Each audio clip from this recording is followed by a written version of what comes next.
Europe 1, il est 7h26. Patrick Roger. Et tous les matins, pendant l'été, nous revenons sur les grands reportages de la rédaction d'Europe 1, ceux qui ont marqué ces derniers mois. Bonjour Gwendoline de Bono. Bonjour.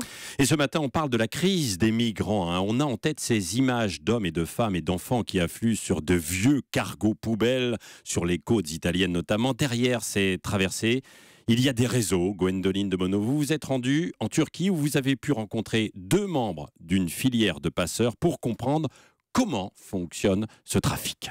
Oui, on est en mai dernier, je me rends à Mersin, c'est le port le plus important du sud de la Turquie. L'idée là-bas, c'est d'aller voir un homme, un Syrien, il s'appelle Abouleïs. Alors lui fait passer des migrants de la Turquie vers l'Italie et il a accepté de raconter les coulisses de ce trafic, que ce soit au niveau financier ou au niveau des techniques qu'il utilise pour esquiver les contrôles. Abouleïs nous a aussi mis en relation avec des membres de sa filière dans cette ville qui véritablement tourne autour de ce business. Un témoignage rare dont vous vous rendez compte à travers ce reportage que l'on écoute. C'est une crique à l'abri des regards, le pas de la porte de l'Europe. Ici, il n'y a pas trop de rochers, nous montre le passeur Abouleïs. Les petits bateaux pneumatiques peuvent s'approcher pour venir chercher les migrants, syriens pour la plupart. Si nous avons 300 passagers, ils montent par groupe de 50. On fait attention à ce qu'il n'y ait jamais de lumière, car si quelqu'un nous voit, il peut appeler pour nous dénoncer et il faut reporter le voyage. On ne part donc jamais les soirs de pleine lune, jamais le matin, ni dans la journée, c'est toujours la nuit. Ce ne serait pas professionnel autrement.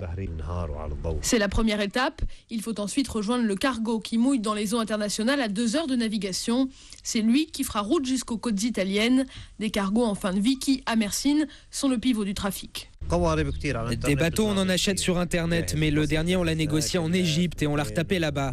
Au total, ça nous a coûté 200 000 $. Ensuite, on trouve un capitaine. Lui aussi veut faire le voyage, mais pour lui, c'est gratuit.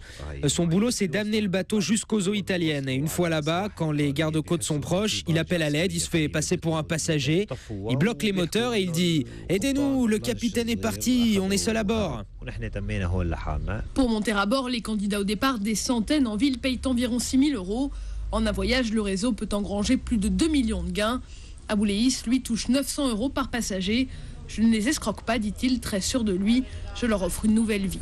Mersin, Gwendoline de Bono, Europe 1. Alors Gwendoline, vous l'avez rencontré en mai dernier. Qu'est-il devenu? Est-ce que le trafic est toujours aussi florissant? Alors, depuis cette rencontre, seul un cargo est parti de Mersin vers l'Italie et le voyage s'est vite heurté aux gardes-côtes turcs qui commencent à agir sous la pression de la communauté internationale.